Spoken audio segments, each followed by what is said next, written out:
It's a time for Package from China.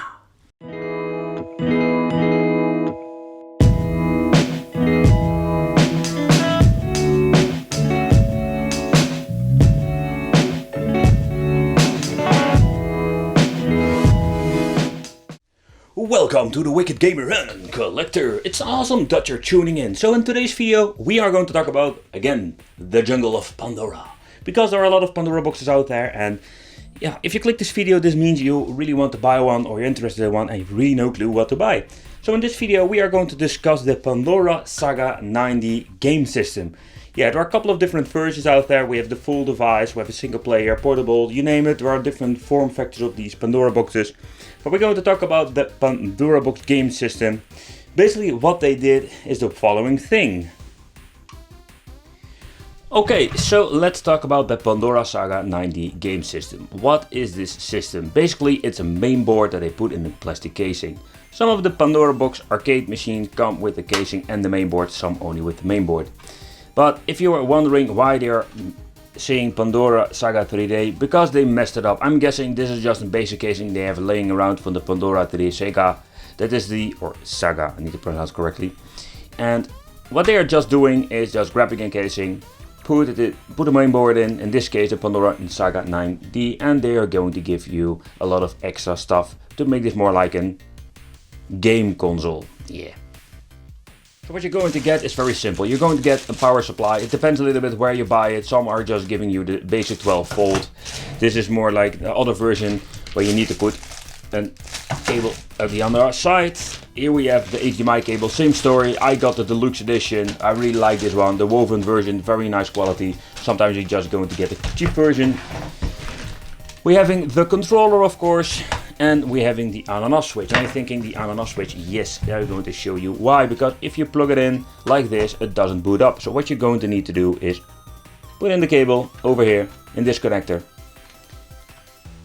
and turn it on. That's what you need to do for getting ready.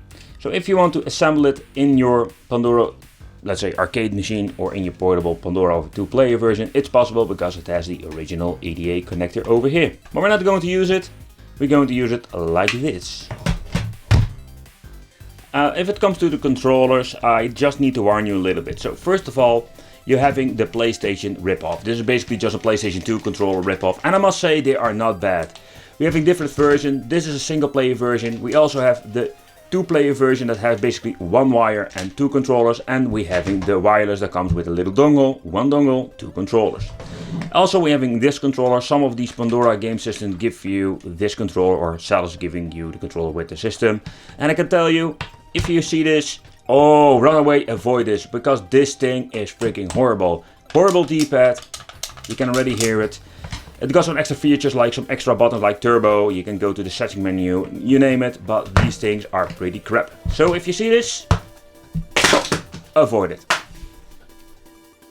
Alright, so let's talk about the Pandora mainboard. So as you can see, you're having 2 USB connections, but there is a catch. Yes, you can't use both of these USB controllers, or better said, if you connect your controller, it doesn't recognize both of them if you put one controller on each port. You're going to need to use, if I'm saying it correctly, the top port, and you're going to need a USB hub, or you're going to grab, let's say, if you buy the version with 2 controllers and 1 wire. That's the reason why they're having 1 USB connection with 2 controllers, the same for the dongle. So the top version you need to use. We're having the settings. If you want to adjust, for example, the difficulty, we're going to show you in the video later on. Volume controls over here. We're having audio out, so if you want external speakers, you can use this. If you want to have a VGA monitor, you can connect it through the VGA port. HDMI, it goes up to 720p, and here we're having the input for the 12 volt. It's just a basic 12 volt, so if you don't have the right power supply or you want to use a different one, it's very simple, 12 volt, pretty basic. And you know, don't forget to use the little button, otherwise it doesn't boot up. Alright, so it's powering on. It takes a couple of seconds, let's say around 20 seconds to boot up. Alright, I connected the controller, everything. I must say it's really plug and play. So when you're connecting the controller itself in the right port, it recognizes the controller and it works without any hassle. So that's pretty cool, to be honest. So that is something I really like about it. The controller itself is pretty cool and it works very well. So when going up and down, you can see you go to the next game and it will change this little picture. Pressing left and right, you can go to the next page. We're having 270 pages, so we need it. But there's something else. There's something else that I did notice with the controller. When you're pressing the number 3 button, you can see we're having the search option. But number 4 we're going back, and pressing the number 2 we're going to the last played. So it can be me, but I did a review about the Pandora Saga 9D with the let's say the plug and play 2-play arcade stick, but I couldn't find these options. So or I did something wrong in the video, or it's just basically not compatible when you're not using a controller. So very positive, we have a search function now, so that is very cool.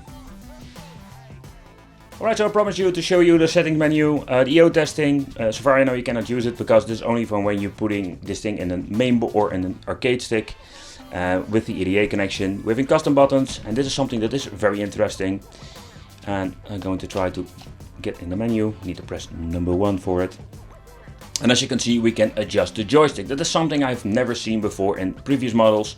And keep in mind, when you're adjusting this, the only thing that you adjust is basically you map the buttons for every single game. So that is a little bit of a downside. So if you change it here, you would change it for every single game. Alright, let's go back. Let's press start and it saves, as you can see. And we can go back. Okay, take some time. Alright, system settings. As you can see over here, this is something that is very cool. If you put this thing in a main board, or this main board inside an arcade stick, you can say, alright, I want to activate both IDE connections, and we can play together with your friends in 4-player mode with 2 controllers and the arcade stick. We're going to do it in a different video. We can turn off the quality optimization, for example. I really hate it because it makes it a little bit looking weird. We can, inside speaker is only when you're having an inside speaker, of course. So that's it. You can change the language, but there is only English and some Asian languages. That's it. Save, go back, and let's check the game list. So let's talk about the game list itself. I will not show you the full list because it is pretty pointless. It is freaking long. I will say there are 2,700 games, but this is more like they're being naughty. They're being very naughty. Simply because there are, let's say, there are some PlayStation 1 games. They say there are 3-dimensional games. There are quite some good games on it. But if you look at all the other lists, it's just one big mess. They did a great job with the 4-player, 3-player mode, so you know exactly which game supported if you want to play with more than 2 players. So there's a positive thing. But going back to the first pages, you can see there are a lot of double games. You can see already a couple of them. But there are even some pages that are full of simply one game that have been adjusted. Let's see, there's Street Fighter games. As you can see over here, we're having one page of freaking a lot of games that are basically the same. So that is a little bit of a problem. The question of course remains, how are the games running? Not too long, but as you can see already with the title screen, it runs like shit. So that is a little bit of a downside. We're going to tear down this thing because I want to know what's inside. I just wanted to show you and how you're going back to the main menu. It's very simple. Alright, let's start the game. We're pressing the select button. They didn't mess it up this time, so you can just go to the main menu and select your different game, and you don't need to get out of your couch. So what you can find on these boxes are basically hacked games or hacked version where you can play with the final boss.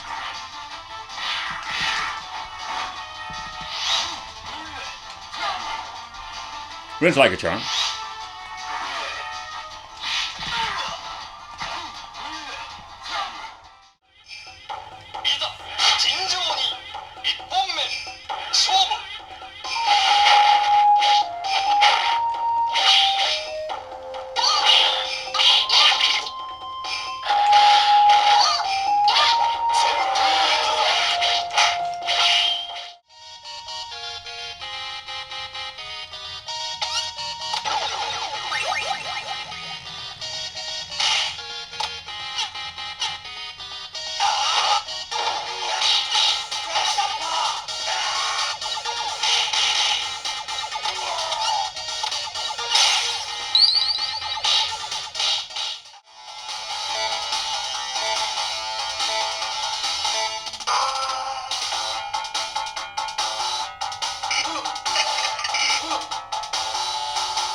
Alright, so we're going to take a close look at the main board itself because there's quite some new things going on with this. So first of all, they are using the brand new little cooling element with this tiny new fan. I must say they are not very loud nowadays, so I'm very pleased with it. Just basic aluminum, or it's not copper, so it will give you good cooling, but at the end, of course, the induction is the most important thing. We're going to remove the little cooler because I'm very curious what kind of chipset they are using on the Pandora 90. Are they still using this old crappy versions, or is this just a new generation of mainboard? So that's something we need to figure out. And always the last freaking pin doesn't come out. Okay, thank you. Oh my god, they're not even using a cooling pad, they're using this. Yeah, there's a cooling pad, but I personally prefer something else like the real cooling paste. Alright, so let's zoom a little bit in. And sadly, my friends, they are using, I hope you can see it over here, the H3 winner. So this is quite an old, very old chipset. And here we can see that has only one RAM chip. So I'm guessing they are just let's see, what's the code number of this thing? I'm guessing they are using 1 gigs of RAM. So in general, if you need to compare this, you need to compare this with, let's say, the old Pandora key version quite some time ago. So sadly, if it comes to the performance, it will explain basically everything because it's just an all-winner H3 and that is pretty old. New generation, still old PCB board. Very naughty. Alright, so this is what we're going to get with the Pandora 9D or Pandora Saga 9D. So the collection itself, it's not the best collection I've seen. A lot of games, a lot of double games. I really like the hacked version where you can play with the final boss, for example. But alright, so if I look at this Pandora box, this Pandora Saga. So the collection, it's not the best. But if you look at, for example, and this very important, the emulation itself. The emulator running on the backend are not perfect on this device. I see a lot of screen tearing, but I personally don't mind it. But if you look at how the music sounds, it's pretty awful. For example, Blood Bros, I can hear it runs a little bit slower and I'm missing sound effects. And Cabal, for example, it sounds pretty horrible. Sound effects are all messed up. So that is something you need to consider with this Pandora box.